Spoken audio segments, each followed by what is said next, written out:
all these dopey, crazy idols of stone and rock, and they never had assurance of going to heaven. They were afraid of death, and they were headed to hell. But when Jesus died and rose again, the Christians who witnessed that told everybody that the Old Testament prophesied that. And the Gentiles said, show me now, show me, I want to see it. And so the Old Testament got translated into Greek, Latin, and from the Hebrew, and they read it and they said, yeah, wow, this is amazing. And they said, we witnessed the 3 hours darkness when Jesus died. We felt the earthquake shaking our foundations when he died and when he rose from the dead. We can now go to the tomb and see the empty tomb, and we are sure that, and we know that we've got tens of thousands of eyewitnesses who saw the miracles that Jesus did in his 3 years of ministry. We've got tens of thousands of witnesses who saw the miracles that the apostles that did in the power of Jesus Christ, and the Christians died for their faith by the Romans killing them, until later on Christianity became a very significant majority of the Roman Empire. Okay? Because it destroyed pagan idolatry and man-made crazy religions. Okay? And so it opened the door of faith to the Gentiles, and today we have many, many more people from the nations who believe in Jesus Christ than the Jews. Amen. Okay, so it opened the door of faith to the Gentiles by number 7. It gives us certainty of heaven. And we see in Luke 23 verse 43 when the thief on the cross said, Lord, remember me when thou comest into thy kingdom. Jesus said unto him, Verily, truly, I say unto thee, today shalt thou be with me in paradise. Today, not tomorrow, not 1,000 years, but today, when you die and I die, you will be with me in paradise. What a wonderful thought.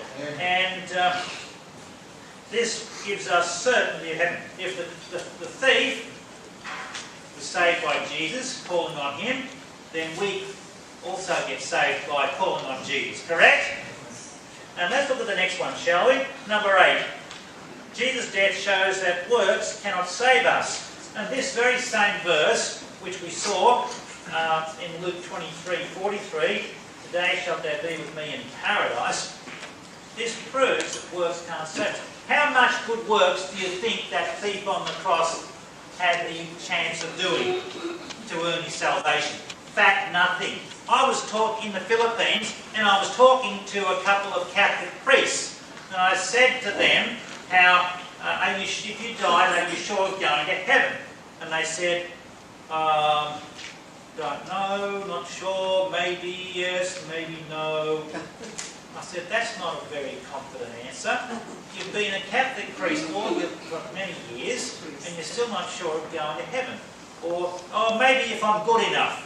If I'm good enough, and if I do the sacraments and pray the Hail Mary and eat the bread and all this sort of thing. I said, that can't take away your sins, because Jesus said to the thief on the cross, today you shall be with me in paradise. How much good works did the thief on the cross have the opportunity of doing to earn his salvation?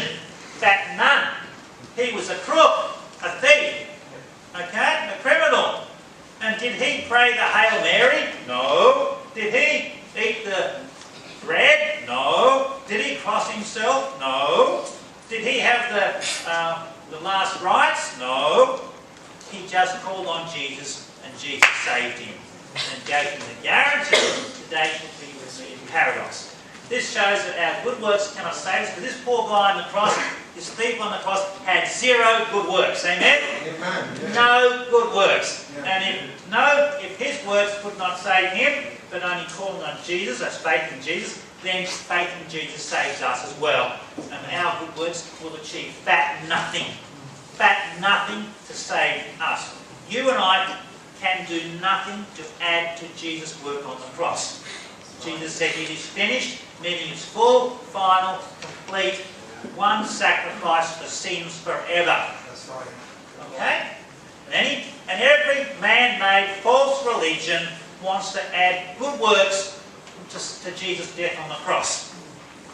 Meaning, what they're really saying is that, sorry Jesus, your death on the cross was not good enough. I've got to do my good works of helping little old ladies across the street. Or I've got to earn my salvation by paying cash.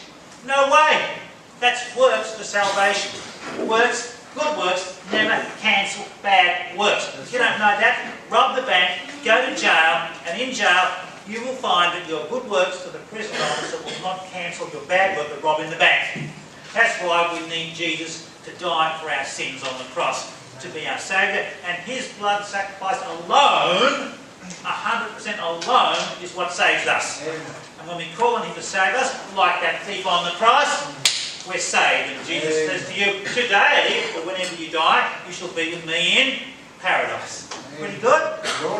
And every man-made religion who trusts their works, as a consequence of trusting their works, they never know if they've done enough works to earn their salvation, and they're never sure of going to heaven.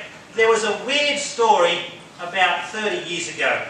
One of the popes in Rome, as he was dying on his deathbed, he had a personal GP, a doctor. And this pope, as he was dying, he said, I am very, very scared of going to purgatory or hell. I have no assurance of going to heaven. And the GP, the medical doctor, later on after the Pope died, he told this to the media, and they put it up in the newspaper. And the Catholic Church sacked the GP from his position. Now, if the Pope isn't sure of going to heaven, it's showing that he's trusting his good works. And logically, if you trust your good works to save you, you will never be sure of going to heaven. But if you quit trusting your good works and trust Jesus' work on the cross, blood sacrifice was, He will save you and He won't mess up the work. He will do 100% perfect job of saving you. Amen. Yeah. Jesus never sinned, never made any mistakes. He got everything right. And if you trust your eternal salvation on His blood sacrifice on the cross, He won't let you down. But if you trust yourself, you will never live up to the perfect standard of God's law of 100% perfection as the entry requirement into heaven.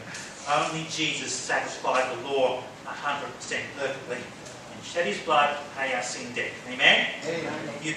You like that thief on the cross? Lord, remember me when you come into your kingdom.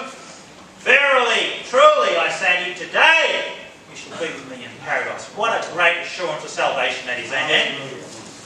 Wow. Pretty exciting conversation that was, wasn't it? Well, let's look at the next one.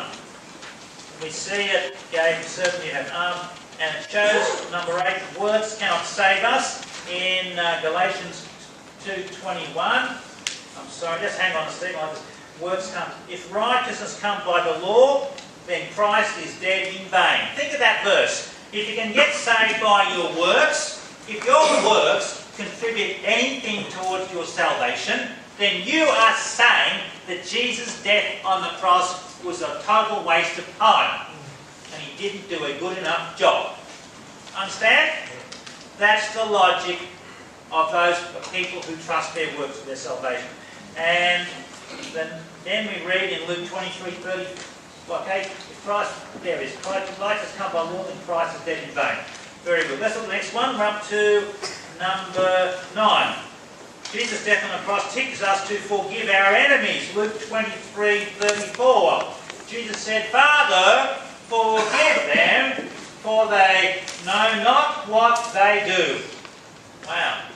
And they parted His raiment and cast lots. What do we see here? The bad guys crucified Jesus, mocked Him, spat on Him, scourged Him, whipped Him, ridiculed Him. He took it all and He said, Father, forgive them. Why? For they know not what they do. Here, Jesus' words on the cross teach us to forgive our enemies and to not take personal revenge. that someone wrongs you, tell them, if they still don't ignore you, commit it to God. Hand them over to God and say, God, I hand this person over to you. Vengeance is mine, I will repay, says the Lord. Don't you take revenge into your own hands. Okay? Pretty good?